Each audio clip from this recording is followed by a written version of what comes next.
Oregon Territory, September 1872. They threw Penelope Whitfield into the Devil's Throat quicksand pool because she dared to love a Modoc warrior, leaving her to sink slowly into the earth as punishment for her forbidden heart. Until Matash heard, her screams echoing across the canyon, and chose to risk everything to save the woman who had already saved his soul. The morning sun cast long shadows across the rimrock when Matash first heard the sound that would haunt him forever. He had been tracking a wounded elk through the sagebrush flats east of Tule Lake, following blood spoor that led him farther from his village than he normally ventured during the uneasy peace. The Modoc had learned to be cautious since the White. Settlers began claiming lands that had belonged to his people for countless generations. But this sound was different from the usual noises of the high desert. It wasn't the cry of a red-tailed hawk or the death whistle of wind through the lava tubes. This was human, desperate, and growing weaker with each passing moment. Matash abandoned the elk trail and moved toward the source, his moccasined feet silent on the volcanic rock that jutted from the earth like the bones of some ancient giant. The sound led him to the edge of Scorpion Canyon, a treacherous maze of quicksand pools and hidden springs that even his people avoided. The Modoc called this place where the earth swallows, and their children were taught from birth to stay away from its deadly embrace. But as Matash peered over the rim, his blood turned to ice water in his veins.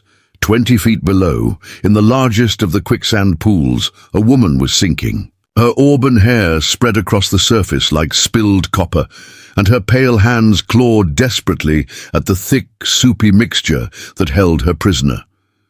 She had already sunk to her waist, and with each struggle, the hungry earth pulled her deeper. But it wasn't just any woman. It was Penelope Whitfield, and Matash's heart nearly stopped when he recognized her face.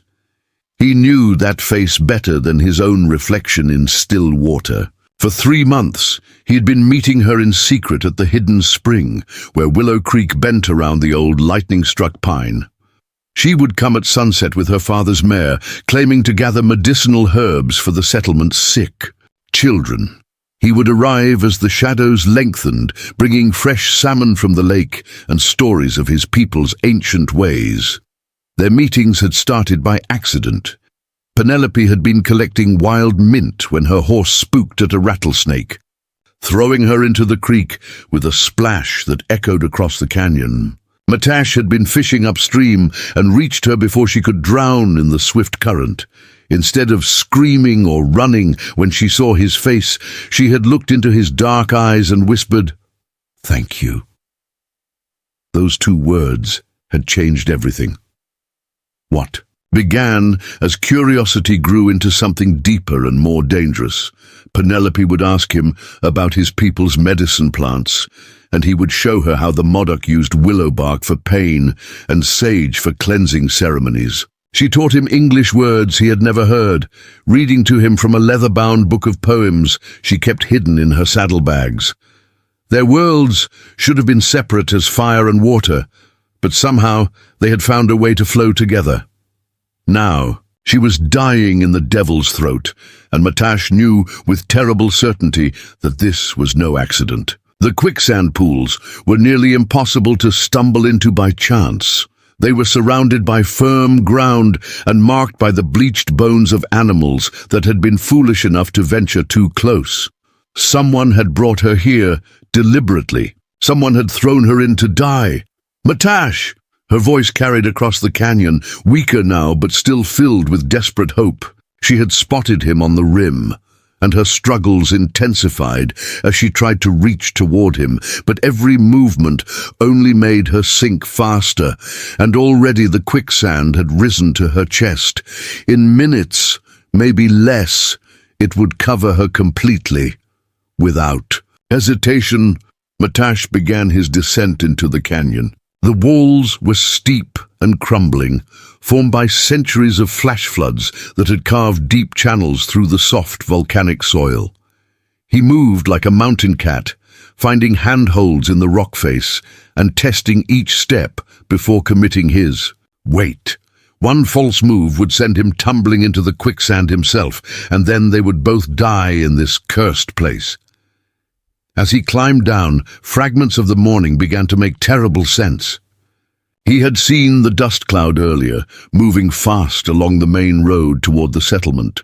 At the time, he had assumed it was another supply wagon from Fort Klamath, but now he realized it could have been riders, angry men with murder in their hearts and rope in their hands. The kind of men who would see his secret meetings with Penelope as a betrayal worthy of death. The Whitfield family had arrived in Oregon Territory 3 years ago, part of the wave of settlers drawn by promises of free land and fresh starts. Penelope's father, Samuel, was a respected merchant who ran the largest general store in the settlement of Linkville.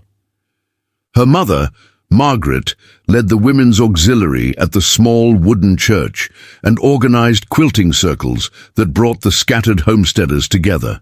By all accounts, they were good people trying to build a decent life in a hard land, but Matash knew that even good people could harbor terrible prejudices. The white settlers saw his people as obstacles to their manifest destiny, savages to be civilized or removed depending on their usefulness. The idea that a Modoc warrior might love their daughters, might be worthy of their daughters' love in return, would be unthinkable to most. It would be seen as defilement, as theft of something pure and white that belonged only to their own kind. Reaching the canyon floor, Matash could see the full horror of Penelope's situation. The quicksand pool was larger than it had appeared. From above, stretching nearly 30 feet across in an irregular oval that looked deceptively like solid ground. The surface was covered with a thin crust of dried mud and scattered leaves that concealed the liquid death below. Penelope had sunk to her shoulders now, and panic was beginning to replace the desperate hope in her green eyes. "Don't move," he called to her in English, his accent thick, but the words clear. "Movement makes it worse. Stay very still." He began searching the canyon floor for anything that might help. A fallen log, a sturdy branch, anything long enough to reach her without getting too close to the quicksand's edge. But the flash floods that carved this place had scoured it clean, leaving only smooth rock and scattered pebbles. Penelope's breathing was coming in short, sharp gasps as the weight of the quicksand pressed against her chest. "I can't," she whispered, her voice barely carrying across the distance between them. "I can't breathe. It's so heavy." Tears streamed down her dirt-stained cheeks, cutting pale tracks through the grime. Matash felt a cold fury building in his chest, not at Penelope, but at whoever had done this to her. The quicksand was not random. It had been chosen deliberately for its cruelty. Unlike drowning, which could be over in minutes, the devil's throat would take hours to claim its victim. She would have time to think, to regret, to suffer for whatever sins her attackers believed she had committed. It was torture disguised as execution. He found what he was looking for in a crevice between two large boulders.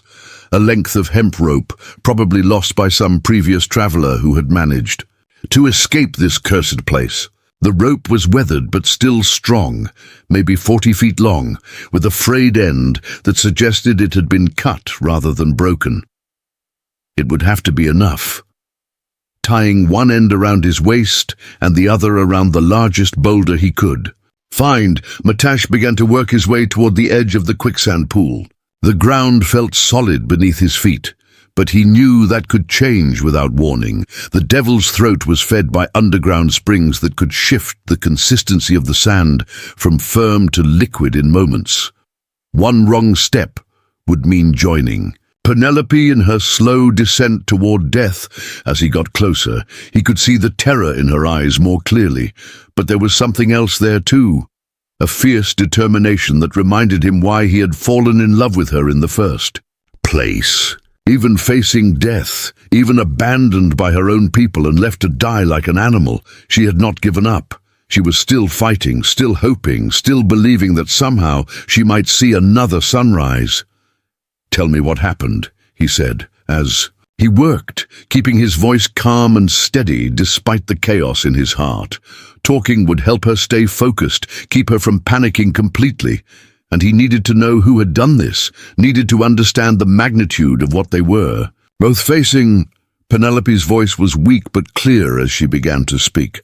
She had been in the settlement's church that morning, helping her mother arrange flowers for Sunday service, when 3 men had burst through the doors. She recognized them all: Jake Morrison, the blacksmith's eldest son; Pete Kellerman, who ran the sawmill; and Tom Bradford, whose family owned the largest ranch in the valley. "They said someone had seen us together," she whispered, her eyes never leaving his face, "at the creek last Tuesday when we watched the sunset. They said I had shamed my family, shamed the whole settlement, that I was no better than a savage myself now."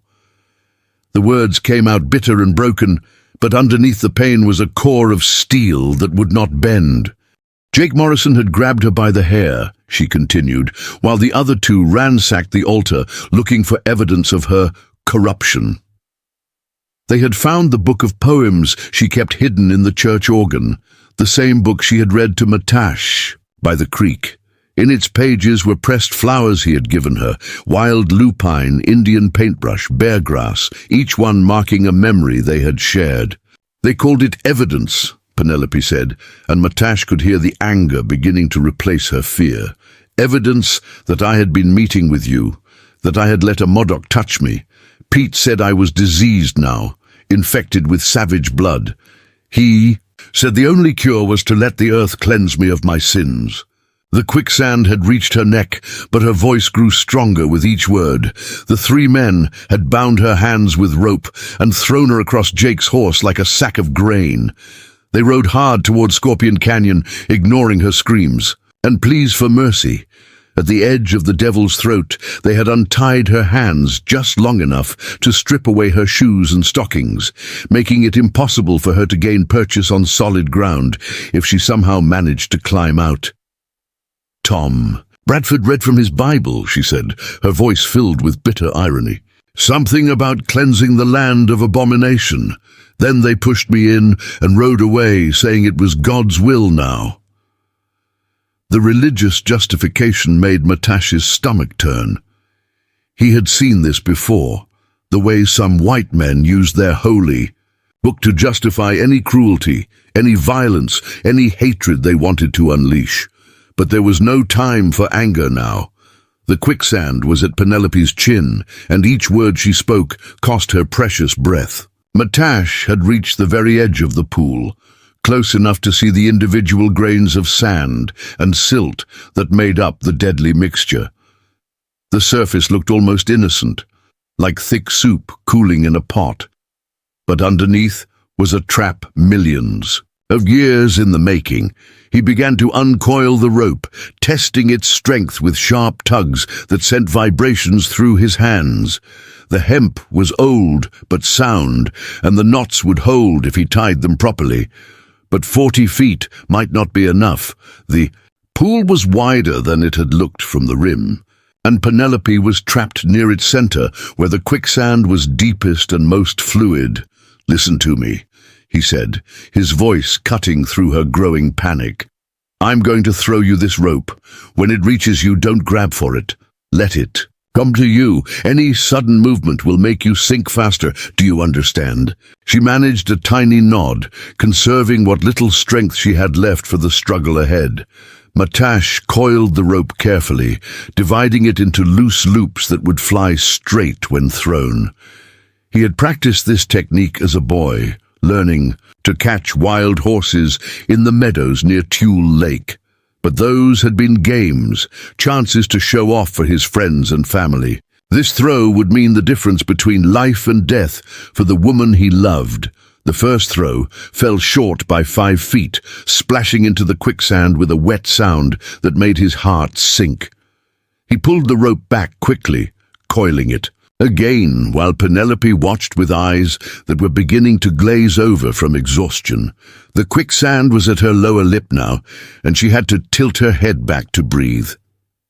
His second throw was perfect. The rope uncoiled like a striking snake, sailing across the surface of the pool to land just inches from Penelope's outstretched hand. But as she reached for it, her movement caused her to sink another inch, and the quicksand covered her mouth. She was breathing through her nose now, each breath a desperate snort that sent tiny bubbles up through the thick mixture. Matash felt his world begin to collapse as he watched the woman he loved disappearing beneath the surface.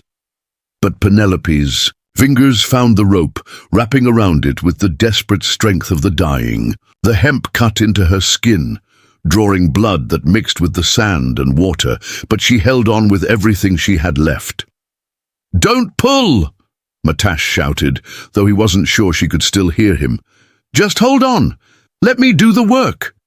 He began to back away from the pool's edge, taking up the slack in the rope slowly and steadily. Too much force would either break the rope or cause Penelope to lose her grip. Too little would leave her trapped as the quicksand continued its relentless embrace. The physics of quicksand rescue were brutal and unforgiving. The mixture of sand and water created a suction that could exert thousands of pounds of pressure on a trapped victim. Matash was strong. His muscles had been hardened by years of hunting and fishing and fighting, but he was still just one man against the terrible grip of the earth itself. Inch by inch, he began to make progress.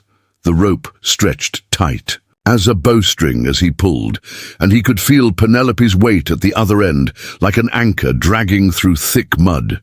His feet slipped on the rocky ground, and he had to brace himself against the boulder that held his safety line. Sweat poured down his face despite the cool morning air.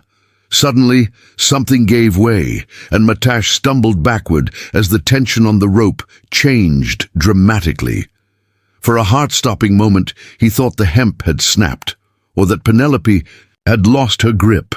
But then he saw her head break the surface of the pool, her mouth opening in a desperate gasp for air that was the most beautiful sound he had ever heard. She was free from the chest up now, but the quicksand still held her, lower body in its grip. Worse, her struggles to breathe had caused her to sink deeper in some places while rising in others. The pool's surface rippled and swirled around her like a living thing that was angry at being cheated of its prey.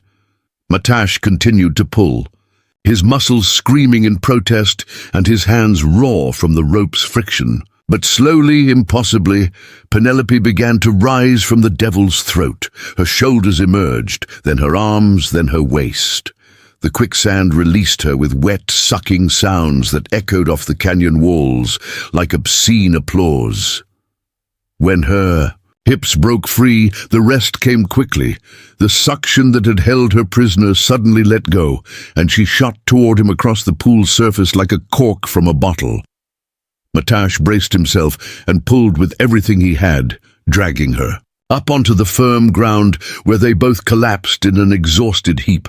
For long minutes, neither of them could speak. Penelope lay on her side, coughing up sand and water while her body shook with reaction. Her dress was torn and filthy, her hair matted with mud, her skin scraped raw from the rope's friction.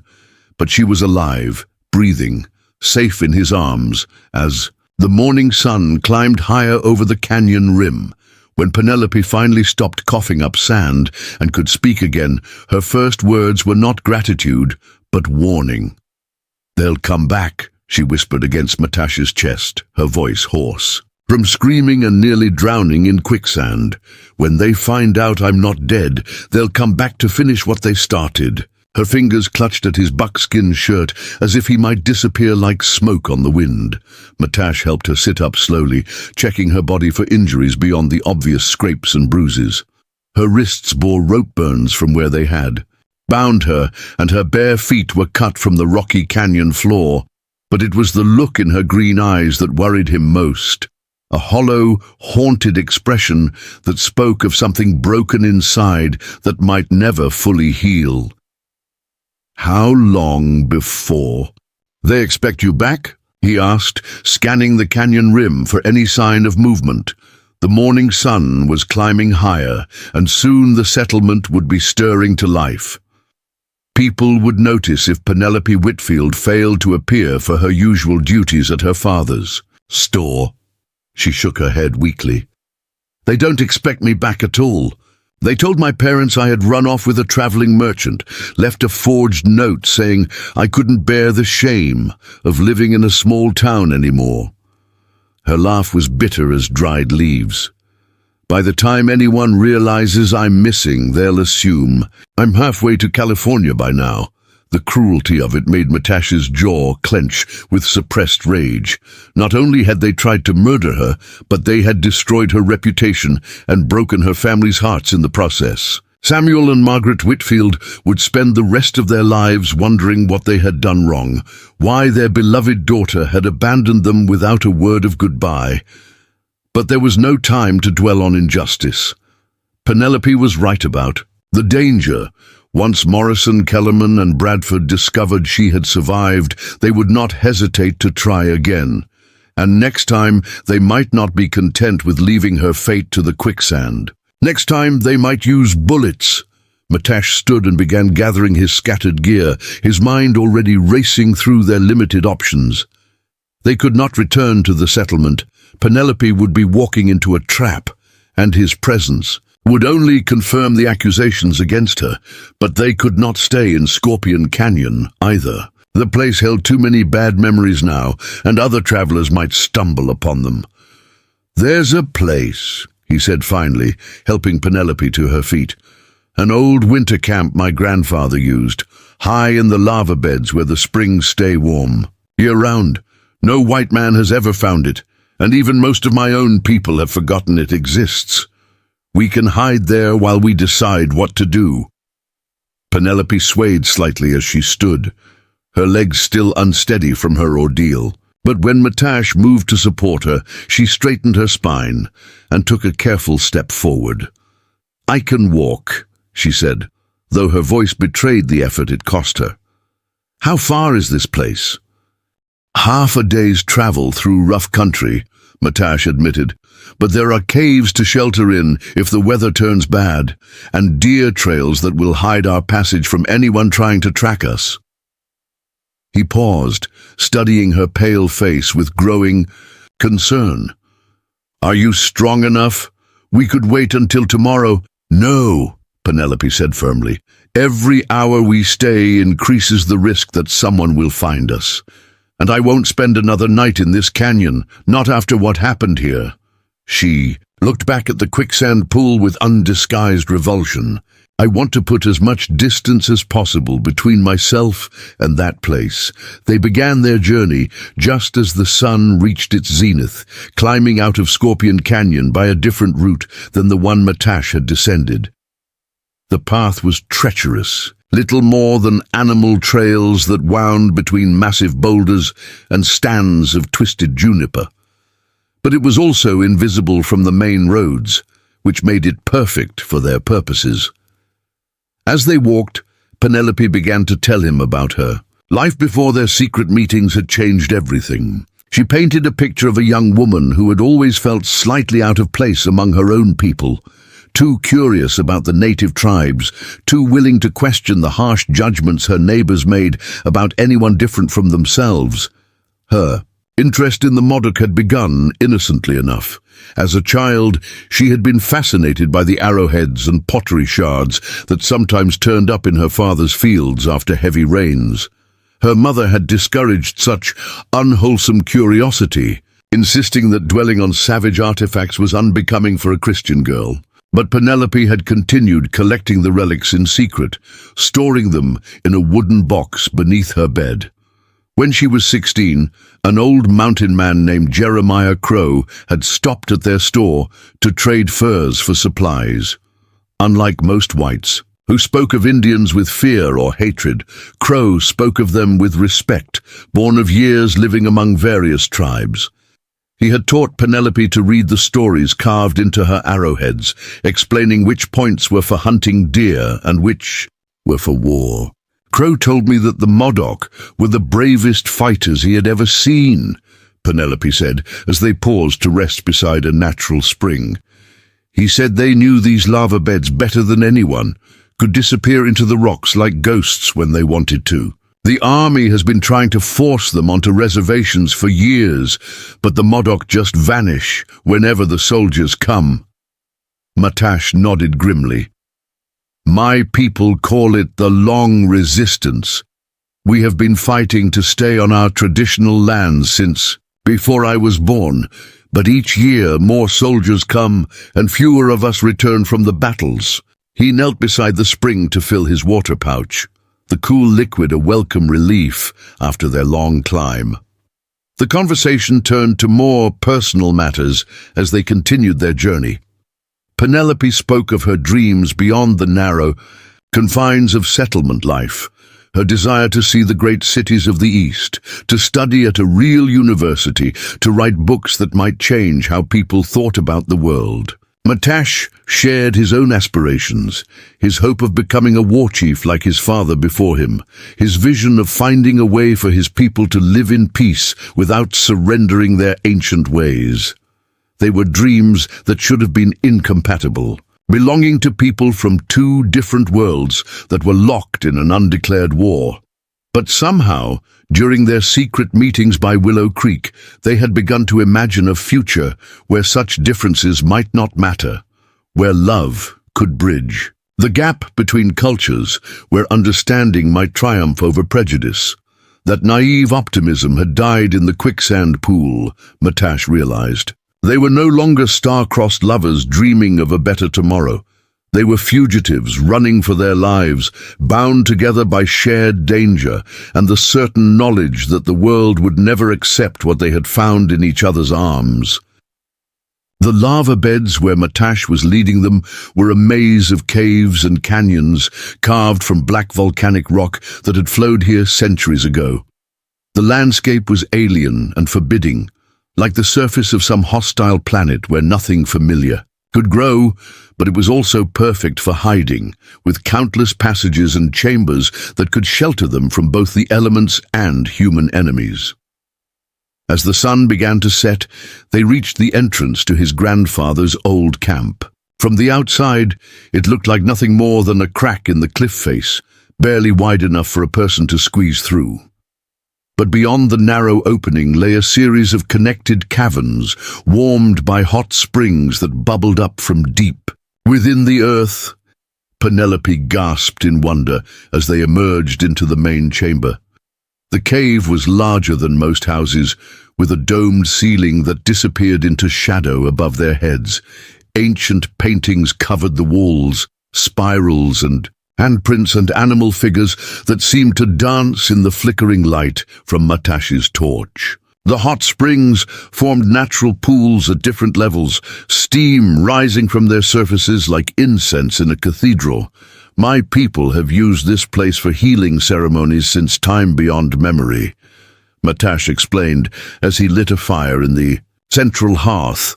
The waters are said to cure sickness of both body and spirit. Warriors would come here to purify themselves before battle, and women would bring their children when the winter fevers came. Despite her exhaustion, Penelope moved through the cavern with the curiosity of a scholar examining ancient ruins. She studied the wall paintings with fascination, tracing the faded pigments with her fingertips. "These are beautiful," she murmured.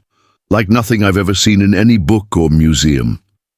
The reverence in her voice touched something deep in Matash's heart. Most white people who saw Modoc art dismissed it as primitive scrawling, meaningless decorations made by savages who lacked the sophistication for true artistic expression. But Penelope saw what his own people saw, stories and prayers and dreams given form, the accumulated wisdom of generations who had lived and loved and died in this harsh but beautiful land. As the night deepened, they settled beside the fire to share what food Matash had brought on his hunting trip. The meal was simple: dried salmon, pine nuts, and wild berries that Penelope recognized from her herb-gathering expeditions. But after her near-death experience in the quicksand, every Bite tasted like a gift from the gods. Tell me about your family, Penelope said as they ate. Your parents, your siblings. I've shared so much about mine, but I know so little about the people who made you who you are. The request was natural enough, but Matash felt his chest tighten with an old familiar pain. His family's story was not an easy one to tell. His father, Chief Kintpus, had been one of the last great war leaders of the Modoc people, a man who had fought the encroaching whites with the fierce determination of a wounded grizzly. His mother, Toby, had been a medicine woman known throughout the tribe for her ability to heal both physical wounds and spiritual ailments.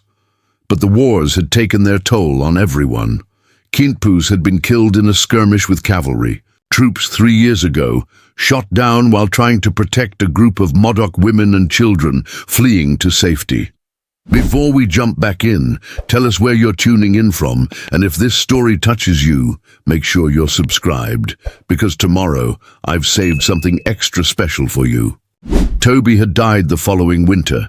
Some said from a white man's disease, others claimed from a broken heart that could not survive. Her husband's loss, Matash's younger sister Winema, had survived the conflicts but at a terrible cost. She had been captured during a raid and held prisoner at Fort Klamath for 6 months before managing to escape.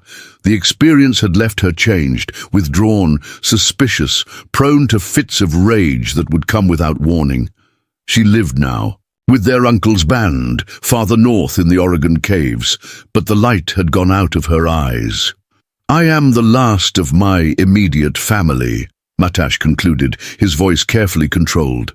The wars have scattered my people like leaves before a storm. Some have accepted life on the reservations, trading freedom for the promise of regular meals. Others continue fighting, knowing they will probably die, but unable to surrender their pride. I'm caught between those choices, unsure which path leads to honor. Penelope reached across the fire to take his hand, her fingers intertwining with his in a gesture of comfort that transcended cultural boundaries. I'm sorry, she said simply. I had no idea you had lost so much. My complaints about settlement life must seem petty in comparison. Pain is pain, Matash replied. Loss is loss. The fact that I have suffered does not make your suffering less real. He squeezed her hand gently. We have both been wounded by the hatred between our peoples. Perhaps that is why we understand each other so well. They sat in comfortable silence for a while, watching the firelight play across the painted walls of the cavern. The hot springs bubbled quietly in the background, their mineral-rich waters filling the air with the scent of sulfur and sage. It should have been peaceful, but both of them knew this respite was temporary. Tomorrow would bring new challenges, new dangers, new decisions that might determine whether they lived or died. What happens now? Penelope finally asked. We can't hide in this cave forever. Sooner or later we'll have to face the world again. And when we do, they'll still want to kill us for what we represent. It was the question Matash had been dreading, because he had no good answer to offer. In truth, their options were limited, and none of them particularly appealing. They could try to reach California, where the gold rush had created a more cosmopolitan society that might be willing to accept an unusual couple, but the journey would be long and dangerous, with no guarantee of success at the end.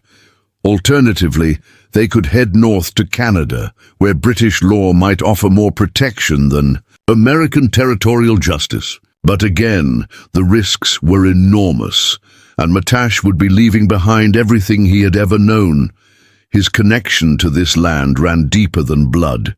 It was part of his soul, his identity, his reason for being. A third possibility was for Matash to rejoin his uncle's band, and for Penelope to somehow make her way back east, perhaps to live with distant relatives who might not know about her scandal. It would mean separation, probably forever, but it might also mean survival for both of them. None of these choices felt right to Matash. Each one required sacrificing something essential, their love, their heritage, their sense of who they were meant to be, but staying meant almost certain death, and running offered only slightly better odds of survival. "There is another way," he said slowly, an idea beginning to form in his mind. "It would be dangerous, probably foolish, but it might work if we're brave enough to try it." He looked into Penelope's eyes, seeing his own desperate hope reflected there. What if we didn't run from the truth? What if we stood and fought for the right to love each other? The proposal was so audacious that Penelope could only stare at him for several heartbeats. "Fight how?" she asked finally.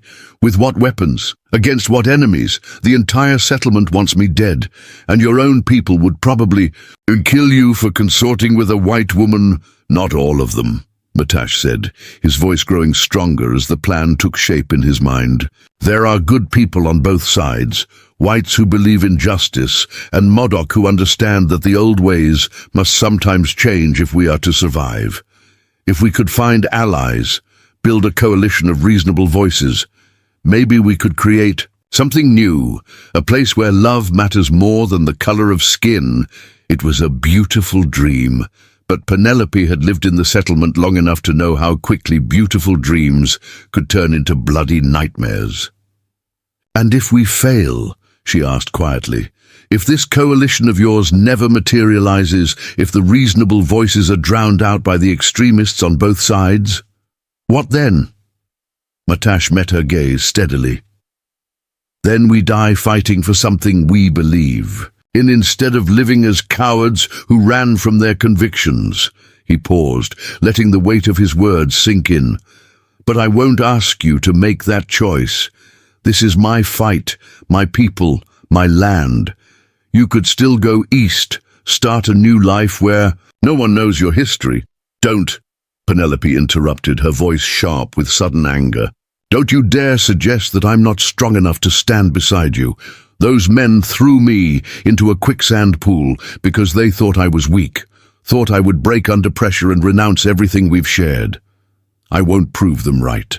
By running away now." The fierce determination in her voice reminded Matash why he had fallen in love with her in the first place. Most women of either culture would have been broken by what she had endured that morning. But Penelope Whitfield was not most women. She was a force of nature disguised as a settlement girl, with a core of steel that no amount of prejudice or violence could bend. "Then we stand together," he said, sealing their pact with words that carried the weight of prophecy. "Whatever comes, whatever the cost, we face it as one. Your fight is my fight, my people are your people, your dreams are my dreams." They sealed their commitment with a kiss that tasted of smoke and determination, their lips meeting across the cultural divide that had nearly cost them everything.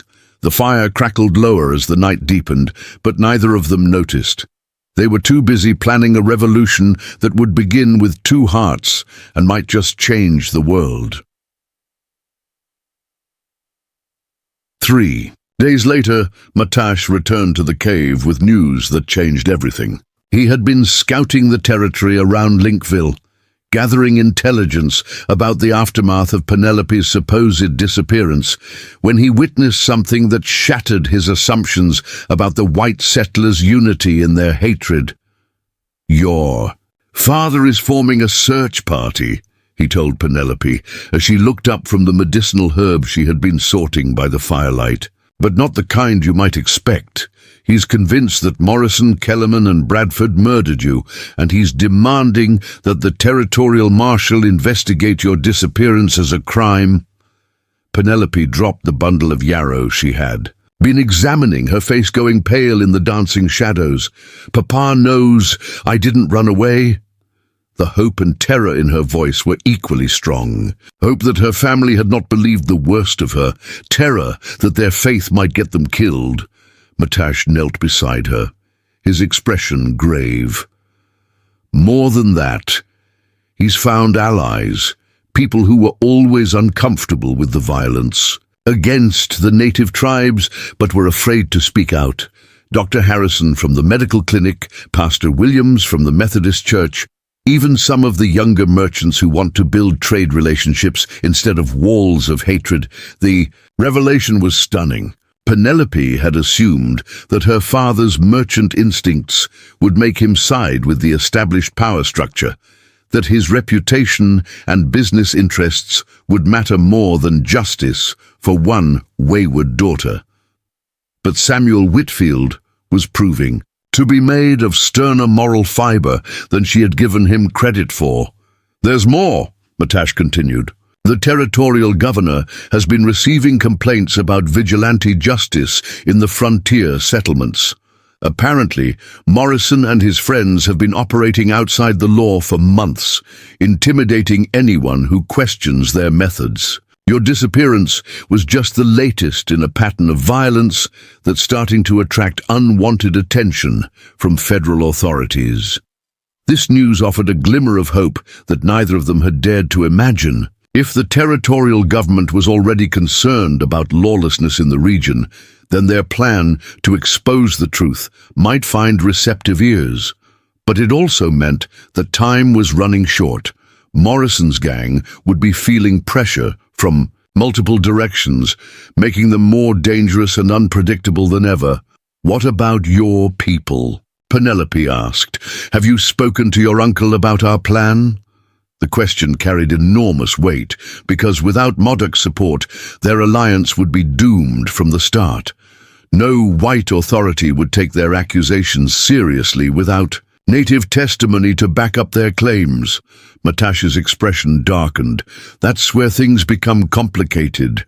My uncle, Chief Shonchin, is willing to listen, but many of the warriors see any cooperation with whites as betrayal of our ancestors. Blood. They point to broken treaties and massacred villages as proof that your people cannot be trusted, regardless of their individual intentions." The skepticism was understandable, even reasonable given the history of betrayal and violence that characterized relations between the two cultures. But it also represented a nearly insurmountable obstacle to the kind of understanding that Matash and Penelope hoped to build. How could they bridge a gap created by decades of mutual hatred and suspicion? "There is one possibility," Matash said slowly. "Shonchin has agreed to meet with your father, but only under specific conditions. The meeting must take place on neutral ground, with representatives from both communities present as witnesses. And there must be some gesture of good faith from the white side, something that proves their sincerity." Penelope felt her heart begin to race as she realized what he was suggesting. "He wants to see me, to verify that I'm alive and that I've been treated with respect while staying among your people." The implications were staggering. She would have to reveal herself to her father, admit to their secret relationship, and trust that his love for her was stronger than his cultural prejudices. "It's dangerous," Matash admitted. "If Morrison's people learn about the meeting, they'll try to stop it. And even if your father accepts the truth about our relationship, there's no guarantee that he'll be willing to ally with the Modoc against his own neighbors. But it was also their best chance, perhaps their only chance, to create the kind of coalition that could protect both their love and their lives."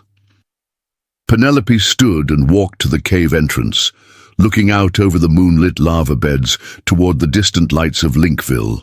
Somewhere out there, her father was grieving for a daughter he believed to be dead, while the men who had tried to murder her walked free and unpunished. "When and where?" she asked, turning back to Matash with decision in her voice. "When do we meet with Papa, and where can we do it safely?" The die was cast now.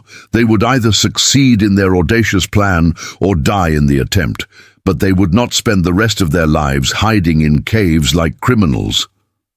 The meeting was set for the following Sunday at dawn in the ruins of an old mission church that had been abandoned after a Paiute raid 5 years earlier. The location was symbolically perfect, a place where different cultures had once attempted to coexist, now serving as neutral ground for a new experiment in understanding. Matash spent the intervening days preparing his uncle and the other Modoc leaders for what would surely be the most important negotiation of their lives. The discussions were heated and sometimes violent, with warriors arguing that any cooperation with whites was tantamount to surrender. But Shonchin's wisdom eventually prevailed, along with the pragmatic recognition that their current path led only to extinction. Meanwhile, Penelope used her knowledge of settlement politics to help plan the approach to her father. Samuel Whitfield was a good man, but he was also a practical businessman who understood the value of alliances. If they could frame their proposal in terms of mutual benefit rather than abstract principles, they might have a chance of winning him over. The night before the meeting, neither of them could sleep. They sat by the fire in the ancient cave, holding hands and talking in whispers about their fears and hopes for the future. The weight of what they were attempting felt almost unbearable. Two people trying to heal wounds that went back generations, to bridge differences that had cost thousands of lives on both sides. What if we're wrong? Penelope asked as the fire burned low. What if hatred is stronger than love, fear more powerful than hope? What if we're just naive children playing at being peacemakers while the real world burns around us? The doubts that had been growing in her mind finally found voice in the darkness. Matash was quiet for a long moment, staring into the dying flames. "Then we'll have tried," he said finally. "We'll have stood up for something better, even if we couldn't achieve it. That has to count for something in the final reckoning." He squeezed her hand. "But I don't think we're wrong. I've seen the goodness in your father's heart, just as you've seen it in my uncle's. Maybe goodness is stronger than we know." They rose before dawn and made their way through the lava beds toward the abandoned mission. The building stood on a small rise overlooking a valley where wild grasses waved in the morning breeze. Its adobe walls were cracked and stained, its roof partially collapsed, but there was still something majestic about its simple lines and arched doorways. Samuel Whitfield was already waiting when they arrived, accompanied by Dr. Harrison and Pastor Williams, as promised. The sight of his daughter emerging from the shadows nearly broke the older man's composure. His face went white with shock, then red with relief and anger in rapid succession. "Penelope!" He rushed toward her with arms outstretched, but stopped short when he saw Matash step protectively to her side. The reality of what his daughter's survival meant hit him like a physical blow. She had not been murdered by Morrison's gang, which meant she had chosen to stay away, chosen to live among the very people he had been taught to fear. "Papa," Penelope said softly, her voice carrying years of love and regret. "I'm sorry for the pain my disappearance has caused. But I need you to know the truth about what happened, and about the man who saved my life." She gestured toward Matash, who stood silent and proud in his buckskins, meeting Samuel's gaze without flinching. The story came out in fits and starts, with Penelope describing their secret meetings and growing love, while Matash provided details about the attempted murder at Scorpion Canyon. Samuel's face went through a dozen different emotions as he listened. Horror at how close he had come to losing his daughter. Rage at the men who had tried to kill her. Confusion about this alliance she had formed with their supposed enemies. "You saved her," Samuel said finally, addressing Matash directly for the first time. "You risked your own life to pull her from that quicksand, then sheltered her when she had nowhere else to turn." His voice was hoarse with emotion. "How can I repay such a debt?" "There is no debt," Matash replied in careful English. Your daughter saved my soul long before I saved her body. The debt, if any exists, runs both ways." He paused, choosing his words carefully. "But there is something you can do, not for me, but for all our people. Help us build a bridge between our worlds before more blood is spilled."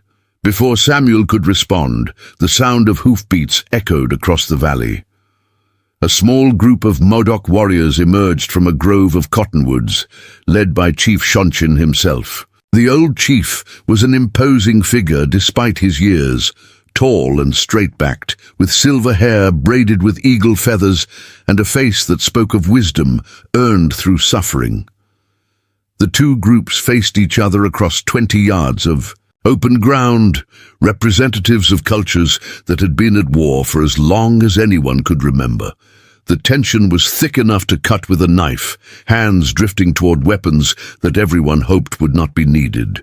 This was the moment of truth, the point where their fragile coalition would either take root or shatter into violence. Shonshin spoke first, his words translated by Matash for the benefit of the white men.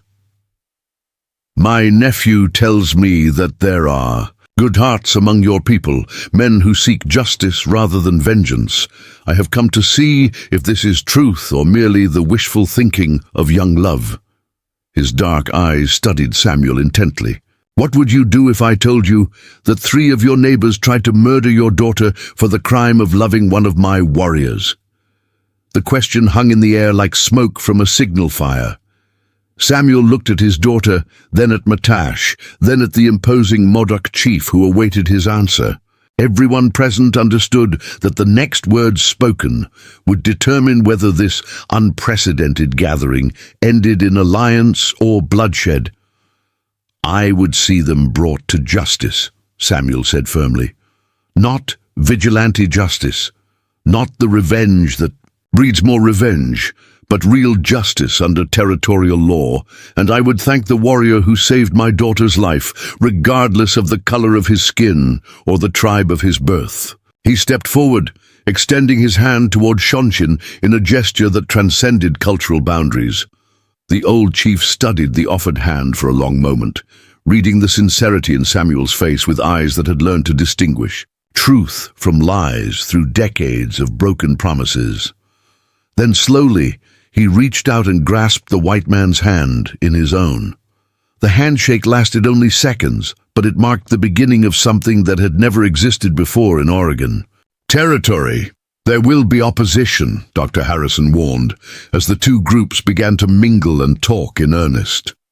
"Morrison has supporters throughout the settlement, men who profit from the hatred and fear. They won't give up their power without a fight." His medical training had taught him to diagnose social ailments as well as physical ones, and the sickness in Linkville ran deep. Pastor Williams nodded gravely. "The church has been silent too long about the violence committed in God's name. Some of my congregation will resist any message of reconciliation, claiming that the Bible justifies their hatred." He looked at Matash with genuine respect. "But others have been waiting for someone brave enough to speak the truth." Chief Shonshin spoke through Matash's translation, his words carrying the weight of prophecy. "Change is like a river in spring flood. It cannot be stopped, only channeled. The old ways of war and hatred have brought nothing but death to both our peoples. Perhaps it is time to try the path of understanding, even if that path leads through dangerous territory." As the sun climbed higher over the abandoned mission, the unlikely alliance began to take concrete shape. They would work together to expose Morrison's crimes, using both white law and Modoc testimony to build an unshakable case. More importantly, they would begin the slow process of building trust between their communities, one conversation and one act of good faith at a time. Penelope watched the historic scene unfold with a mixture of pride and terror. They had achieved something miraculous, bringing together representatives of two cultures that had been locked in mortal combat since the first wagon trains crossed the Oregon Trail. But she also knew that their real work was just beginning, and their most dangerous enemies were still out there, planning their next move. The meeting ended with promises to reconvene in a week's time, when both sides would have had a chance to consult with their respective communities. As the groups prepared to separate and return to their homes, Samuel approached his daughter for a private conversation. "I won't pretend to understand everything that's happened," he said quietly. "The idea of you loving a Modoc warrior goes against everything I was raised to believe. But I've seen how he looks at you, how he protected you when his own people might have condemned him for it. That kind of love doesn't recognize boundaries. Tears ran down Penelope's cheeks as she embraced her father for the first time in weeks. I was so afraid you wouldn't understand, that you'd see me as a traitor to our people. Her voice broke with emotion. I never wanted to hurt you or Mama. We'll work it out, Samuel promised, though his voice betrayed the difficulty he knew lay ahead. Your mother will need time to accept this, and there will be those in town who will never forgive any of us. But you're my daughter, and that matters more than their approval. He looked over at Matash, who was saying his own farewells to Chief Shonshin. Bring him to dinner next Sunday. It's time your mother met the man who saved her daughter's life. As the sun set over the Oregon Territory, two young people who had nearly died for love stood hand in hand, watching their fathers ride away in different directions to begin the most important work of their lives. They had survived quicksand, and hatred, prejudice, and attempted murder. Now came the greater challenge, proving that love could indeed conquer all, even in a world determined to tear them apart. The trap was set with diabolical precision, using their own hope against them like a weapon forged from their dreams. It began with a message that arrived at the Whitfield store 3 days before the scheduled community meeting. A letter bearing the official seal of the Territorial Marshal's Office, requesting Samuel's presence at an urgent conference regarding recent allegations of vigilante justice in Linkville. Margaret Whitfield read the letter aloud to her husband as he prepared for another day of quiet coalition building. Since learning that Penelope was alive and in love with a Modoc warrior, she had thrown herself into supporting their cause with the fierce determination of a mother protecting her young. The news had shaken her Christian worldview to its foundations, but love had proven stronger than prejudice. Marshal Patterson wants to meet tomorrow evening at the old Grange Hall, she said, studying the formal language with growing excitement. He's bringing a federal commissioner from Salem to investigate the complaints about Morrison's gang. This could be exactly what we've been hoping for, official intervention before the violence escalates further. Samuel nodded, but something about the timing troubled him. The territorial government typically moved with glacial slowness, especially when it came to frontier disputes between settlers and native tribes. For them to respond so quickly suggested either unprecedented urgency or something more sinister, but he kept his concerns to himself. Margaret had suffered enough worry over their daughter's situation. What they didn't know was that Jake Morrison had intercepted the real Marshal's correspondence days earlier, using his connections with the Territorial Mail Service to monitor all official communications. The forged letter was his masterpiece, crafted with the help of a disbarred lawyer who owed him money and signed with a stolen official seal that Morrison had acquired through bribery. The plan was elegant in its simplicity.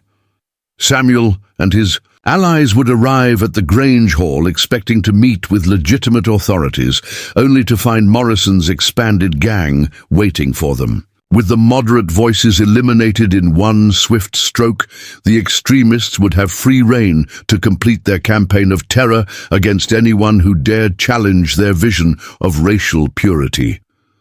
Meanwhile, at the cave in the lava beds, Matash was receiving his own false intelligence. A young Modoc warrior named Keoki, whom he had trusted since childhood, brought word that Chief Shonshin had been arrested by cavalry troops and was being held at Fort Klamath, pending charges of inciting rebellion. The news sent shockwaves through their hidden sanctuary. They're saying he violated the peace treaty by meeting with white settlers without military permission, Keoki reported, his voice heavy with apparent grief. The soldiers came at dawn, surrounded his lodge, and dragged him away in chains. The whole band is talking about war now. They say the white man's promises are worth less than dust in the wind. Penelope felt her heart sink as she watched Matash's face harden with rage and despair. They had worked so carefully to build trust between the two communities, walking a tightrope between competing interests and ancient hatreds. If Shonshin had indeed been arrested, their fragile alliance would crumble before it could achieve anything meaningful. But Keoki's story was as fabricated as the marshal's letter. Morrison had approached him weeks earlier, exploiting his resentment over being passed over for warrior status, despite his age and family connections. The promise of gold and a position in Morrison's private army had proven more persuasive than loyalty to his own chief. "We have to rescue him," Matash declared, his hand moving instinctively to the knife at his belt. "Shonshin is the only leader with enough influence to prevent a general war. Without him, the hotheads will convince everyone that violence is the only answer." Penelope grabbed his arm, sensing that they were about to make a terrible mistake, but unable to articulate why. Something about the timing felt wrong, too convenient, too perfectly designed to separate their coalition at the crucial moment. But her concerns were overruled by the urgency of the supposed crisis. "There's more," Keoki continued, playing his role with the skill of a born actor. "Some of the warriors are planning to attack Linkville tomorrow night, when most of the men will be at that big meeting your white friends arranged. They figure it's the perfect chance to strike back for all the humiliations we've suffered." The revelation added another layer of catastrophe to an already impossible situation. If Modoc warriors attacked the settlement while Samuel and his allies were meeting with the supposed federal authorities, it would destroy any chance of peaceful resolution. The moderates would be discredited, the extremists vindicated, and the cycle of violence would escalate beyond any hope of control. Matash made his decision with the split-second judgment of a warrior facing mortal combat. "We ride for Fort Laramie immediately," he told Penelope. "If we can free Shonshin before the attack begins, we might still prevent a massacre. But you have to warn your father. Tell him to cancel the meeting, get everyone out of town until this crisis passes." They prepared to leave the cave with frantic haste, gathering weapons and supplies for what might be their final mission together. Penelope's mind raced as she tried to process the implications of everything they had learned. If Modoc warriors were planning an attack, her parents and everyone she cared about were in mortal danger. But something still nagged at her about the convenient timing of these revelations. "Wait," she said as Matash finished loading his rifle. "How did Keoki learn about the planned attack if the warriors don't trust him enough to include him in their war council?" The question hung in the air like smoke from a signal fire, carrying implications that neither of them wanted to acknowledge. Keoki's face remained impassive, but Penelope caught a flicker of something, fear perhaps, or guilt, in his dark eyes. "I have my sources," he said carefully. "Not everyone agrees with the war leader's secrecy." But his explanation felt rehearsed, like lines memorized from a script rather than spontaneous truth. The realization hit them both at the same moment, a cold understanding that made Matash reach for his weapon even as Keoki stepped backward. Toward the cave entrance, they had been betrayed by someone they trusted, manipulated into separating at the worst possible moment by lies disguised as urgent intelligence. "How much did Morrison pay you?" Matash asked, his voice deadly quiet. The young warrior he had known since childhood was gone, replaced by something twisted and unrecognizable. The gold in Keoki's pouch caught the firelight as he moved, confirming their worst suspicions about his loyalty. Keoki's hand went to his own knife, but he was no match for Matash's speed and experience. Before he could draw the blade, he found himself pinned against the cave wall with a war lance at his throat. His carefully constructed deception crumbled under the pressure of immediate death. "The meeting is a trap," he gasped out, fear finally overriding greed. "Morrison plans to kill everyone who shows up, make it look like a Modoc raid. He's got 20 men hidden around the Grange Hall, all armed with military rifles. Your father and his friends are walking into an ambush." Penelope felt the world tilt beneath her feet as the full scope of Morrison's plan became clear. Not only were they trying to eliminate the moderate leadership, but they intended to frame the Modoc for the massacre, providing justification for a campaign of extermination that would wipe her beloved's people from the face of the earth. "What about Chief Shonchin?" Matash demanded, pressing the lance point deeper into Keoki's throat. A thin line of blood appeared on the traitor's skin, emphasizing the seriousness of his situation. Is he really imprisoned, or was that another lie? "He's alive and free," Keoki admitted, his voice cracking with terror. "But Morrison's men are watching the Modoc camps, waiting for any excuse to claim we're preparing for war. If warriors ride toward Linkville, even to warn your white friends, it will be seen as proof of hostile intent." The diabolical nature of the trap was now fully revealed. Morrison had created a scenario where any action they took would play into his hands. If they rushed to warn Samuel and the others, Modoc warriors approaching the settlement would be seen as confirmation of the supposed raid. If they did nothing, their allies would walk into an ambush that would destroy the peace movement and justify genocide. But Matash was a warrior, trained from childhood to find solutions in impossible situations. "How many men does Morrison really have?" he asked Keoki. "And where exactly are they positioned around the Grange Hall?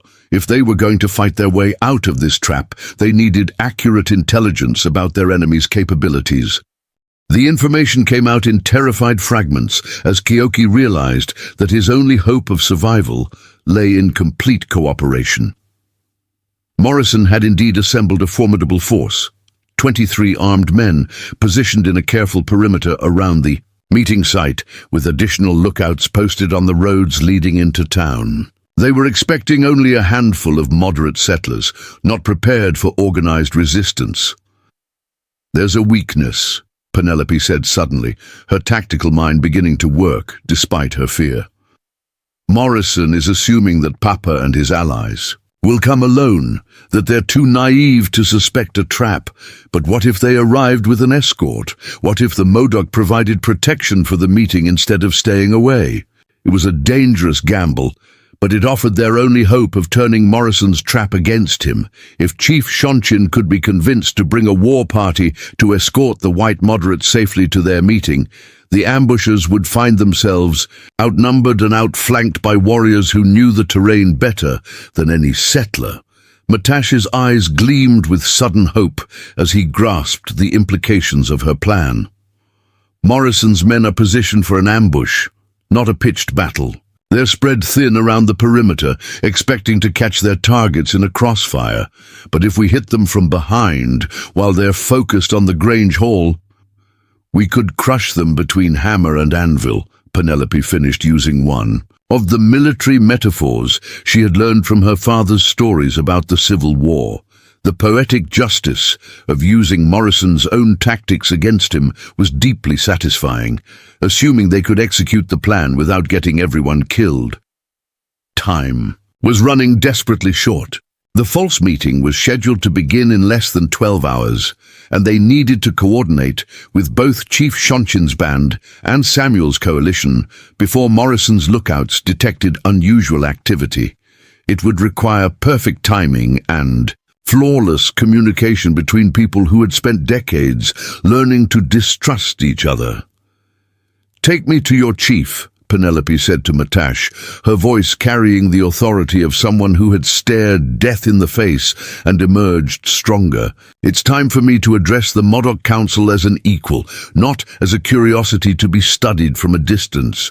If we're going to save both our peoples, we need to stop thinking of ourselves as separate tribes and start acting like one family." Matash bound Keoki securely, but left him alive. They might need information about Morrison's other plans before this was over. Then he and Penelope mounted their horses and rode hard through the pre-dawn darkness toward the main Modoc camp, carrying a message that would either unite their divided peoples or get them all killed in the attempt.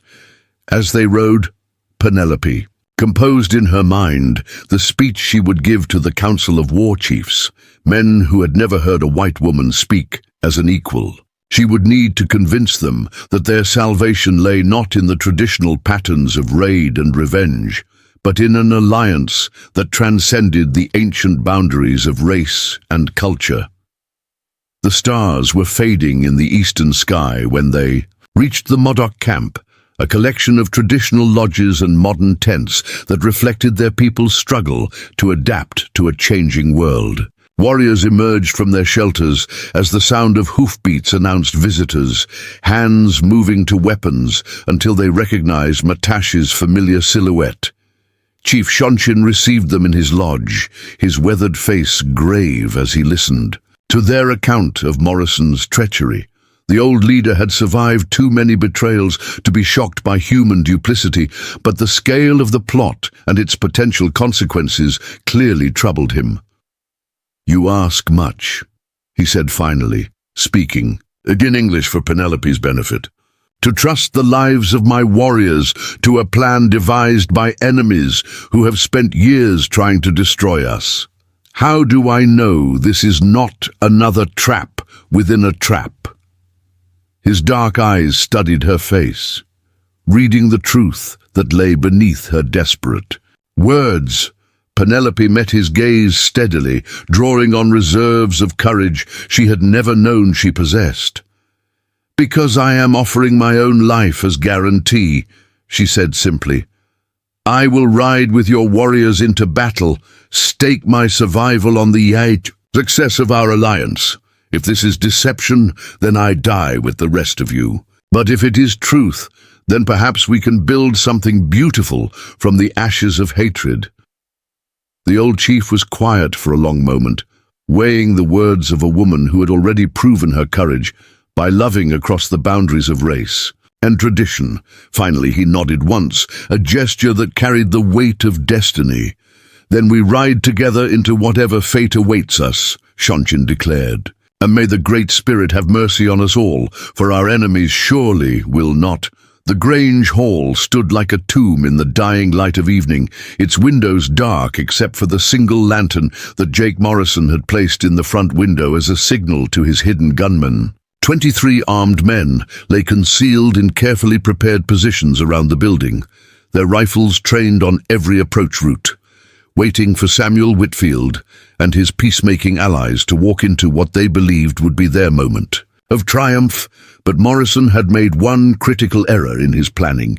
He had underestimated the bond that now existed between two peoples who had found common cause in love and justice. As twilight deepened into full darkness, shadows began moving through the scrub oak and sagebrush that surrounded the old meeting hall.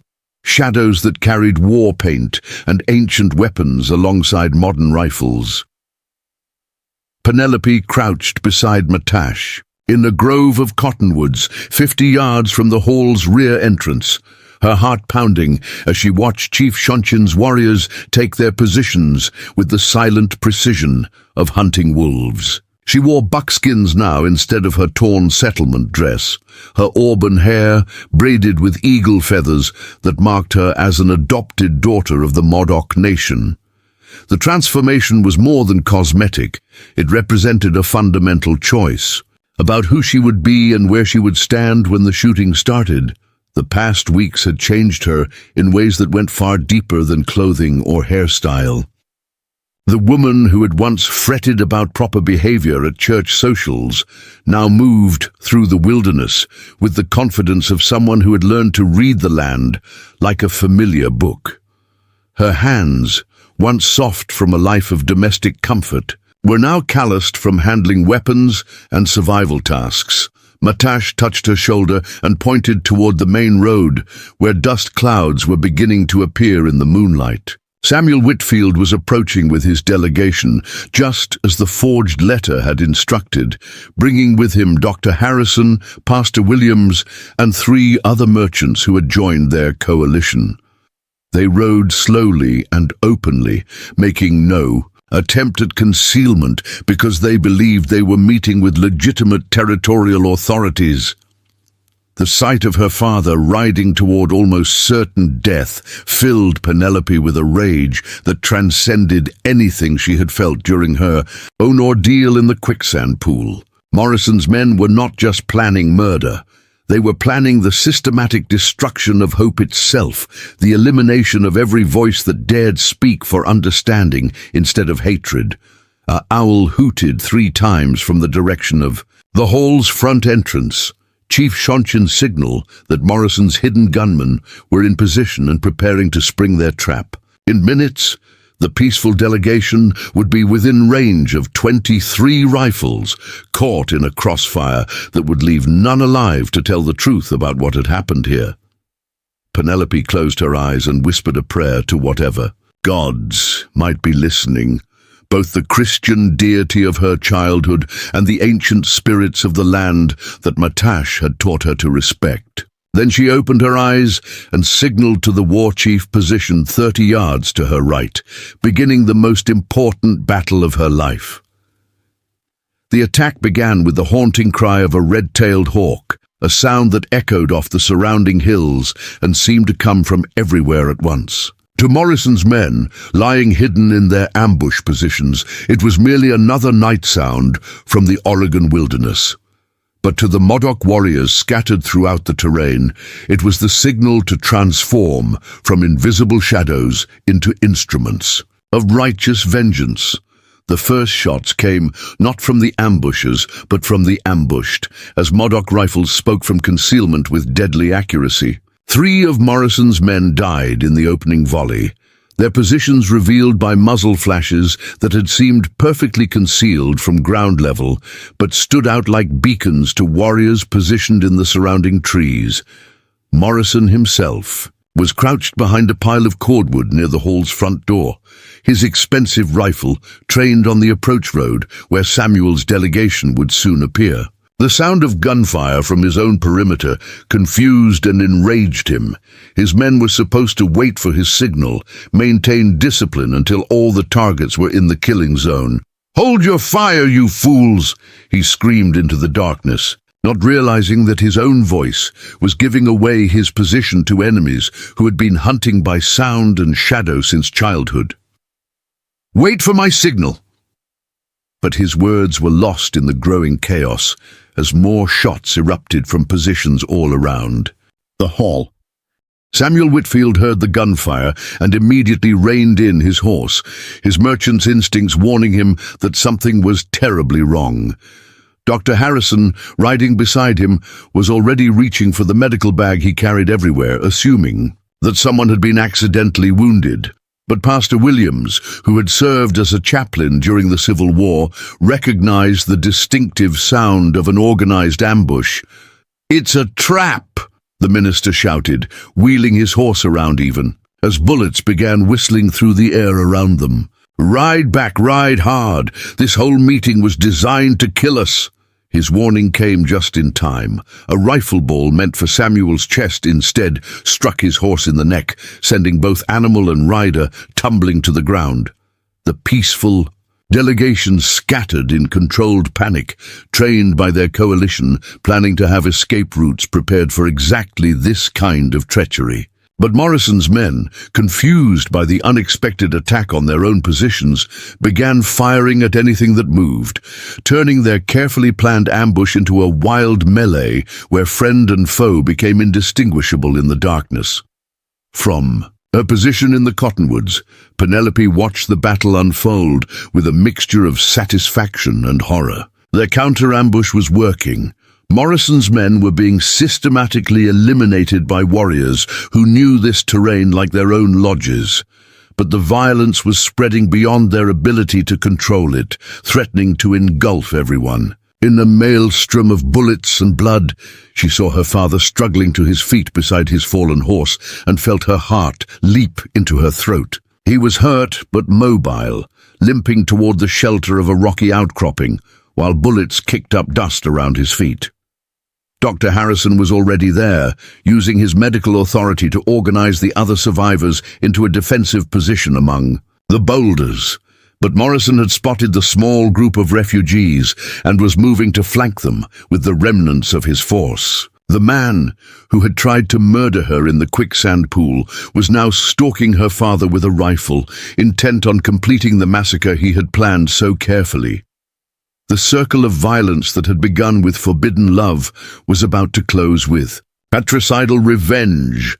Penelope made her choice without conscious thought, rising from concealment with her own rifle in hand and moving toward the sound of Morrison's voice. This was no longer about cultural conflict or territorial politics. It was personal, a settling of accounts that had been delayed but never forgotten. She found him crouched behind an overturned wagon about 50 yards from where her father and his allies had taken shelter, methodically reloading his rifle while calculating angles of attack. In the moonlight, his face looked like something carved from granite, all human emotion burned away by years of cultivated hatred. "Jake Morrison," she called out, her voice carrying clearly across the battlefield. "Remember me? I'm the woman you tried to drown in quicksand for the crime of loving someone different from myself." She stepped into the open, rifle ready but not yet aimed, giving him a chance to face her with something resembling honor. Morrison spun toward her voice, his eyes widening as he recognized the face of someone he had assumed was long dead. For a moment, superstitious terror warred with rational disbelief in his expression. Was this a ghost come back to haunt him, or had his carefully planned execution somehow failed? "You're supposed to be dead," he said finally, his voice hoarse with shock. "Dead and buried in that quicksand pool where savages and their lovers belong." But even as he spoke, he was bringing his rifle to bear, instinct overriding confusion as he prepared to finish what he had started months ago. "I was supposed to be a lot of things," Penelope replied, her own weapon now trained on his chest. "Supposed to marry a nice white settler and raise proper Christian children, supposed to keep my mouth shut about injustice and my eyes closed to suffering, supposed to accept that hatred was stronger than love." She paused, letting the words sink in. "But I chose a different path." The confrontation was interrupted by the sound of running feet as 3 more of Morrison's men came around the side of the overturned wagon, their weapons ready and their faces grim with determination. Penelope found herself facing 4 rifles, with only one of her own, outnumbered but not outmatched by men who had spent their lives bullying the weak and defenseless. But they had forgotten about the Modoc warriors who were still hunting through the darkness, and they had underestimated the man who loved Penelope enough to die for her. Matash appeared behind them like a vengeful spirit, his war lance balanced in his right hand, and his face painted with the sacred symbols of a warrior defending his people and his beloved. The ancient weapon flew through the moonlit air with deadly precision, its broad iron point taking Morrison through the heart before he could fire a shot. The man who had built his life on hatred and violence died instantly, his dreams of racial purification ended by a tool that his ancestors had carried when the world was young. His remaining men turned toward this new threat, but they were too slow and too confused by the chaos of battle to react effectively. Penelope's rifle spoke twice, dropping 2 of them where they stood, while Matash's tomahawk accounted for the 3rd, in a spray of blood that looked black in the uncertain light.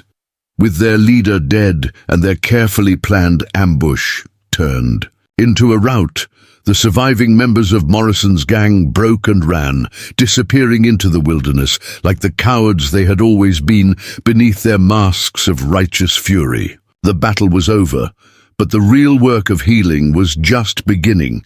Samuel Whitfield limped toward his daughter across the blood-soaked ground, his face a mixture of relief, pride, and bewilderment. She stood beside the Modoc warrior who had saved her life twice now, looking like some legendary figure from the old ballads, a frontier Amazon who had chosen love over fear and justice over safety. "Penelope," he said simply, and she ran to him, rifle forgotten, daughter once. Again instead of warrior. They held each other in the aftermath of violence, both of them trembling with reaction as the full implications of what they had survived began to sink in. "Is it over?" she whispered against his shoulder. "Are we finally safe to love who we choose and build the kind of world we believe in?" The question carried the weight of everything they had all sacrificed. All the blood that had been spilled in the name of tolerance and understanding. Samuel looked around at the mixed group of survivors, white settlers and Modoc warriors standing together without weapons raised, united by shared danger and common cause. Chief Shonshin was already tending to wounded men from both sides, making no distinction between the color of their skin or the language they spoke. "It's a beginning," he said finally. "Not an ending, but a beginning. There will be others. Like Morrison, other people who profit from hatred and fear. But tonight we proved that love really can triumph over evil if enough good people are willing to fight for it." He looked at Matash, who approached them with quiet dignity. And if they're willing to trust in each other, the territorial marshal arrived 3 days later with a company of federal troops, drawn by reports of a major battle between settlers and Indians. What he found instead was something unprecedented. In the history of the Oregon Territory, a genuine peace treaty negotiated between Chief Shonshin and the moderate faction of Linkville's leadership. The document was historic in its scope and revolutionary in its implications. It established formal trade agreements, mutual defense pacts, and cultural exchange programs that would serve as a model for other frontier communities. Most importantly, it recognized the right of individuals to marry across racial lines, making Penelope and Matash's love legal under territorial law. Their wedding took place 6 months later at the rebuilt Mission Church, with Samuel Whitfield walking his daughter down the aisle to where Chief Shonshin waited to perform a ceremony that blended Christian and Modoc traditions. Half the congregation wore frontier clothes, half wore traditional buckskins, but all of them were there to celebrate the union of two people who had risked everything for love. The ceremony itself was a masterpiece of cultural fusion, incorporating elements from both traditions while creating something entirely new. Penelope wore a white dress embroidered with Modoc symbols, while Matash stood proudly in buckskins decorated with Christian crosses worked in beadwork by the women of his tribe. Dr. Harrison served as best man, while Pastor Williams delivered a sermon about the power of faith to overcome seemingly impossible obstacles. Margaret Whitfield wept tears of joy as she watched her daughter exchange vows in 2 languages with a man who had proven his worth through courage and sacrifice. As the sun set over the Oregon Territory on that perfect spring day, Penelope and Matash stood together at the altar where 2 cultures had finally learned to see each other as family instead of enemies. The Quicksand pool where their love story had nearly ended was miles away, but its lessons were carved into their hearts forever. Sometimes the most dangerous traps are the ones we build from our own prejudices and fears. Sometimes the most beautiful flowers grow in the hardest ground. And sometimes, if we're very brave and very lucky, love really can change the world. They had been thrown into quicksand for loving across the boundaries of race and culture. They had been pulled out by courage, commitment, and the revolutionary idea that human hearts recognize no borders. Now they would spend the rest of their lives building bridges where others had built walls, proving every day that love was indeed the strongest force in the universe. The woman who had nearly drowned in hatred had learned to swim in the vast ocean of possibility that opened when people chose understanding over fear. The warrior who had risked everything to save her had discovered that some victories are won, not with weapons, but with open hearts and extended hands. And in a small frontier settlement where 2 peoples had learned to call each other family, their love story became legend, a reminder that even in the darkest times, hope could still triumph if enough people were willing to fight for it. The quicksand had tried to swallow their dreams, but love had pulled them out and lifted them up, transforming them into something greater than either could have been alone. 10 years after the night when hatred met its match in the Oregon wilderness, Penelope Whitfield stood on the porch of her sprawling ranch house, watching her children play in the golden meadow that stretched toward the distant mountains. The morning sun painted the landscape in shades of amber and crimson, the same colors that had filled the sky on that terrible evening when Jake Morrison's gang had tried to destroy everything she held dear. Her eldest son, Samuel Matash Whitfield, bore the names of both his grandfathers and the spirit of both their peoples. At 9 years old, he could speak fluent English and Modoc, ride horses like a centaur, and navigate the treacherous lava beds with the confidence of someone born to the wilderness. But more importantly, he possessed the rare gift of seeing people as individuals rather than representatives of their race, a quality that would serve him well in the changing world of the American frontier.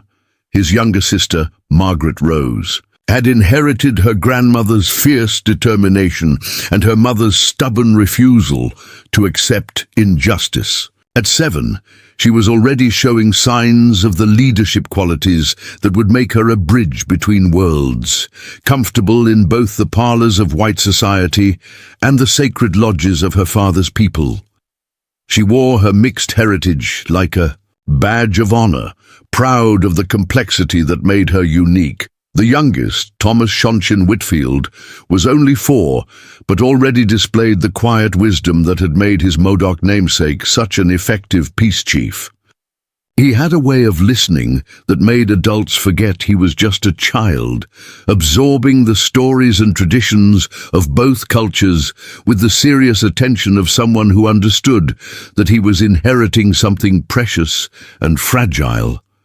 From where she stood on the porch, Penelope could see the monument that marked the site of the old Grange Hall, now replaced by a thriving community centre where settlers and Modoc gathered for everything from harvest festivals to treaty negotiations. The bronze plaque told the story of that terrible night, in simple words that captured none of the fear and pain, but all of the triumph that had emerged from violence.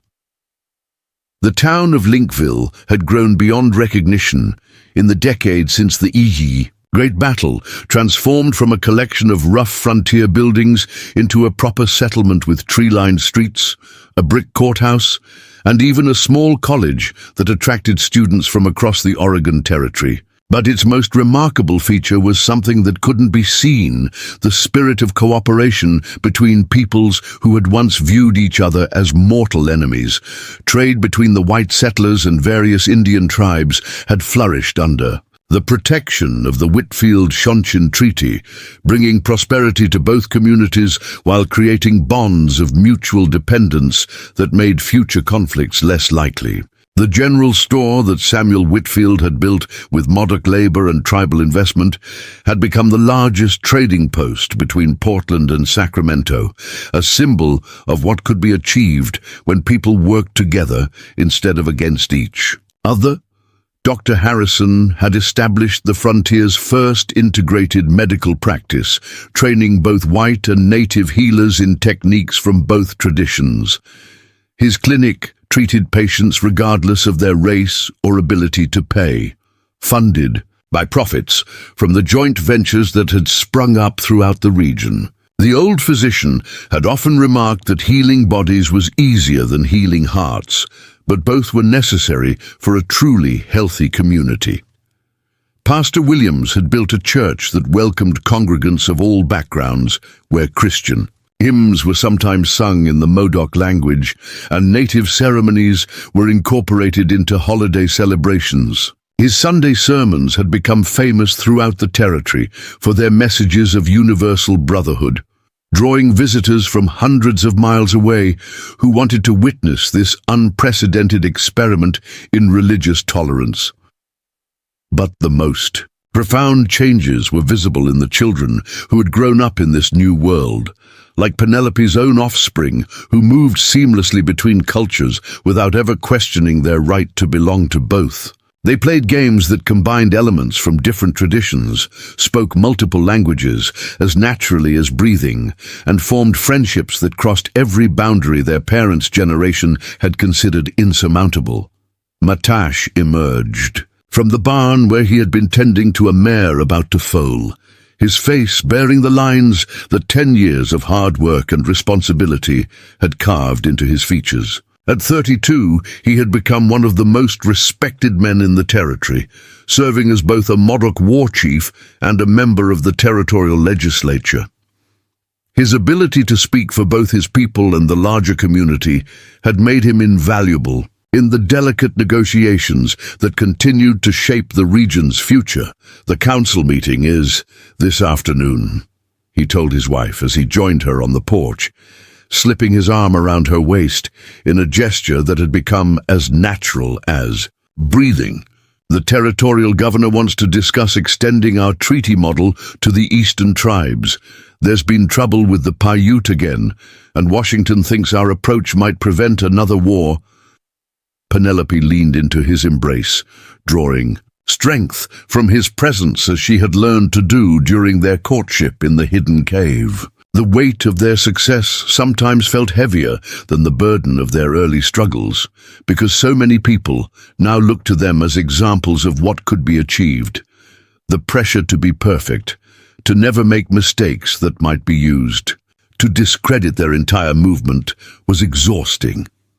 "What does Chief Shonchin think?" she asked, knowing that the old war leader's opinion would carry enormous weight in any decision about expanding their peace initiative. The years had been kind to Matash's uncle, who had found new purpose in his role as elder statesman and keeper of traditional wisdom. "He's cautious, as always," Matash replied with a slight smile. "He remembers too many broken promises to trust easily, even when the intentions seem genuine. But he also knows that isolation is no longer an option for any of our peoples. The world is changing too fast, and we must change with it or be swept aside by forces beyond our control."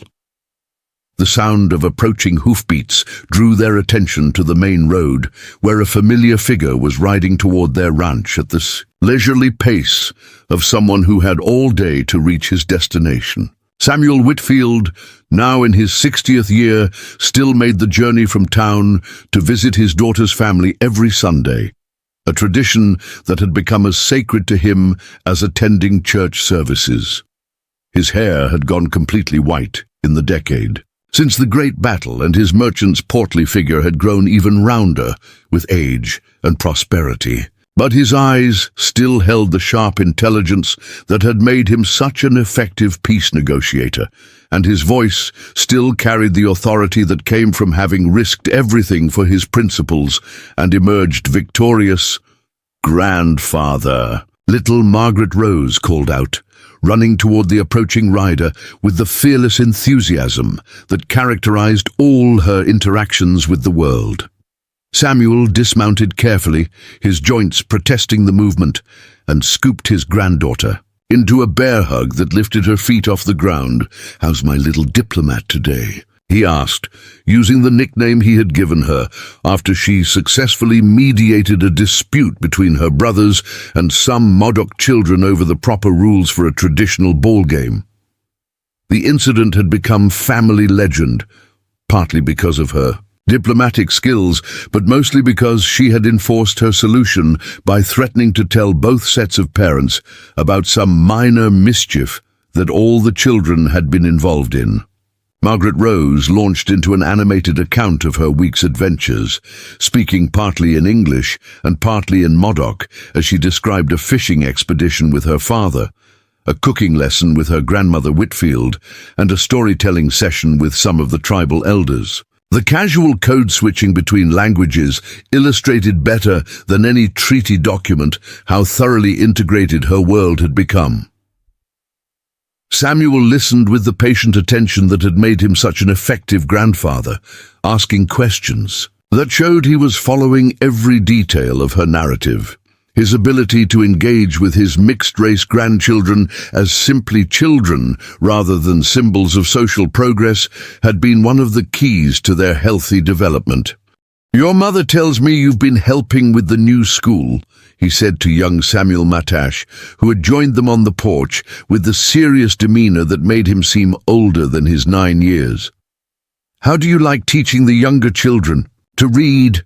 The boy had shown remarkable aptitude for languages and had volunteered to help with the literacy program that served both white and native students. "It's harder than I thought it would be," the boy admitted with characteristic honesty.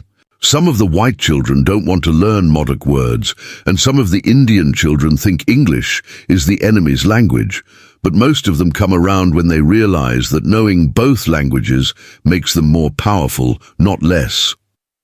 The wisdom in his words made both Penelope and Matash exchange glances of parental pride mixed with concern. Their eldest son was already showing signs of the burden that would someday fall on his shoulders, the responsibility of carrying forward their legacy of bridge building in a world that still contained plenty of people committed to tearing down everything they had built.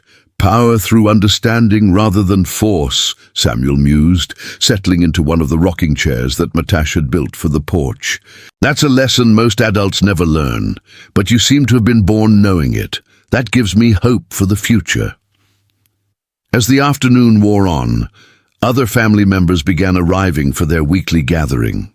Margaret Whitfield came in her buggy, driven by her grandson Thomas, because her eyesight had begun to fail, but her determination to see her grandchildren remained as strong as ever. She brought fresh-baked bread and the latest gossip from town, including news that the territorial legislature was considering a resolution commending their community as a model for the rest of the frontier. Dr. Harrison arrived on horseback, despite his 70-plus years, carrying his medical bag as always and immediately beginning to examine little Thomas Shonchin's scraped knee with the professional thoroughness that had saved countless lives over the decades. His presence at these family gatherings had become traditional after he delivered all 3 of Penelope's children and declared himself their honorary grandfather. Pastor Williams walked over from his nearby cabin, bringing his guitar and a collection of songs that blended hymn melodies with traditional Modoc chants. His musical innovations had become popular throughout the territory, creating a new form of worship that spoke to people from many different backgrounds. The old minister had discovered that music could cross cultural boundaries more easily than words. Even Chief Shonchin made an appearance, riding in with a small group of tribal elders who had been meeting with Matash about the proposed expansion of their peace treaty. The old war chief's presence always added gravity to these gatherings, reminding everyone of how much had been sacrificed to make such casual fellowship possible. As the sun began to set, painting the sky in the familiar colors of Oregon twilight, the extended family gathered around the large table that Matash had built to accommodate their growing numbers. The meal was a fusion of traditions, featuring both white and native dishes prepared by cooks from both communities. The conversation flowed in multiple languages, with automatic translation provided by the children who had grown up bilingual.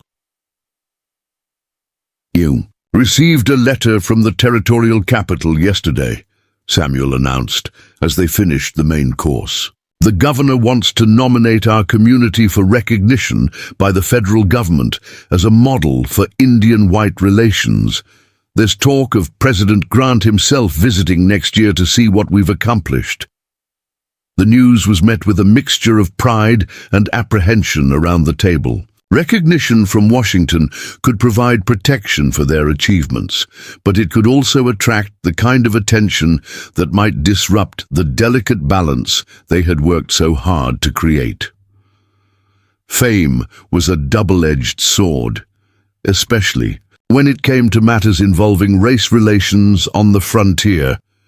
"What do you think, Uncle?" Matash asked Chief Shonchin, using the formal address that showed respect for the elder's wisdom and position. The old man was quiet for a long moment, his weathered face reflecting the inner debate between pride in their accomplishments and fear of outside interference. "I think," the chief said finally, "that our success has already spread beyond our ability to control it. Other tribes send delegations to study our methods. White settlers from distant territories come to see if our peace can be replicated in their regions. We have become a symbol whether we wanted to or not."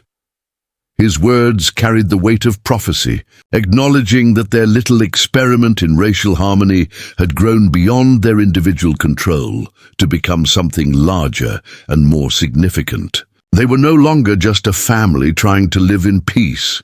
They had become a movement, a proof of concept that was being studied and debated in the halls of power. "Then we have a choice," Penelope said, her voice carrying the quiet authority that had made her such an effective advocate for their cause. "We can try to hide from that responsibility and hope the attention goes away, or we can embrace our role as examples and try to influence how our story is told. If we're going to be symbols anyway, let's at least make sure we're symbols of the right things." Her husband nodded, understanding the implications of what she was proposing.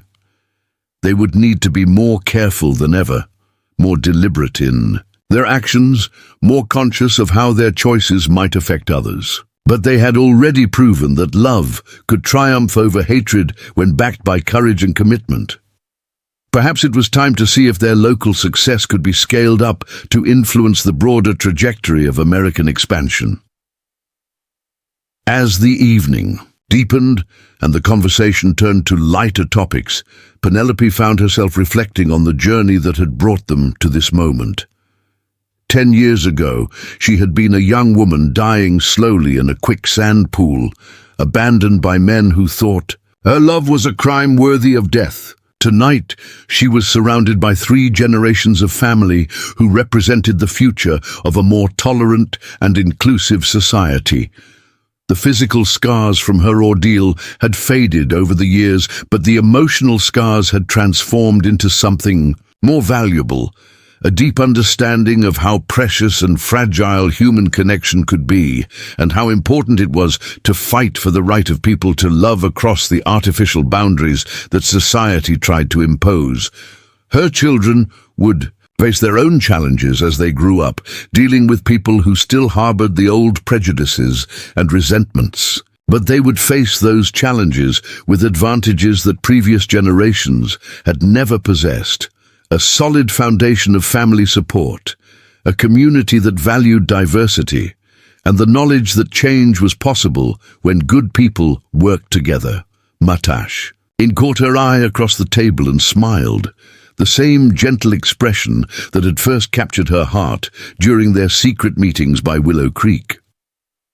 The years had been kind to both of them, deepening their love while broadening their understanding of what they were fighting for. They were no longer just 2 individuals struggling to survive. They were partners in the most important work of their generation. Later that evening, after the guests had departed and the children had been tucked into bed, Penelope and Matash walked hand in hand through the meadow where their love story had begun. The stars were brilliant overhead, the same constellations that had witnessed their first tentative steps toward each other across the divide of race and culture.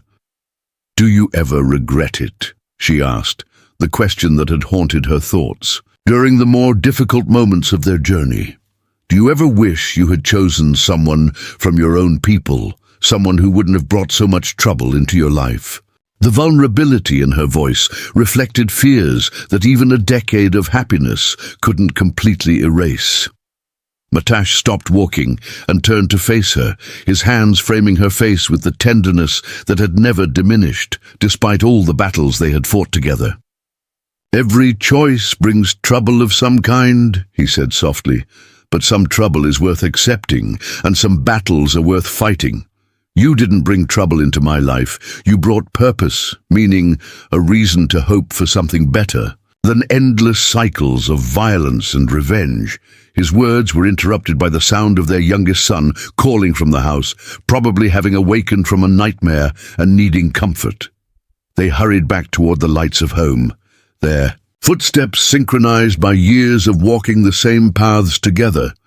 As they comforted little Thomas and tucked him back into bed, Penelope realized that this was what they had really been fighting for all along, not grand gestures or historic treaties, but the simple right to raise their children in safety and love, to build a family that reflected the best possibilities of both their cultures. The woman who had once nearly drowned in a pool of quicksand had learned to swim in the vast ocean of human possibility, and she had taught her children to be equally comfortable in deep water. The warrior who had risked everything to save her had discovered that some victories are won, not on battlefields, but around kitchen tables, in schoolrooms, and in the quiet moments when parents help their children understand that love is always stronger than fear. Tomorrow would bring new challenges, new opportunities to prove that their vision of interracial harmony could survive and thrive in an often hostile world. But tonight, surrounded by the sound of their children's breathing and the warmth of their shared dreams, they were content to rest in the knowledge that love had indeed conquered all, one heart at a time, one family at a time, one generation at a time. The quicksand that had tried to swallow their future had become the foundation for something beautiful and enduring, a legacy of love that would ripple outward through time, changing the world in ways they could never fully measure or understand, and in the end, that was enough. Up next, you've got two more standout stories right on your screen. If this one hit the mark, you won't want to pass these up. Just click and check them out, and don't forget to subscribe and turn on the notification bell so you don't miss any upload from us.